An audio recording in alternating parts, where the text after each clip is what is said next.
এইখানে আমাদের অ্যানিভার্সারির পার্টি ডিনারের রান্নাগুলো হয়েছিল আর খুবই সুন্দর হয়েছিল এখানে রান্না।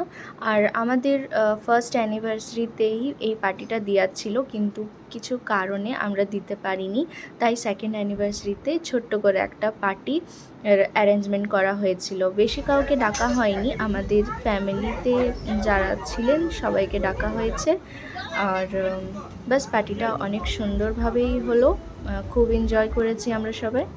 তো এই যে এখানে সবাই খাওয়া দাওয়া করে নিচ্ছে, আর তারপর আমরা বসলাম, পাপিয়া দিদি, জিজু, আমি আর জয়েশ, আর ওইদিকে মাও বসেছিল।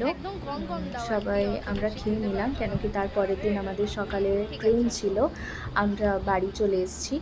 তো তো খাবারও খুব ভালো ছিল, বেশি খাবার বাড়েও নি আর ওয়েস্টও হয়নি, সেটাই ভালো কথা। তো চলো পরে দেখা হয়, বাই।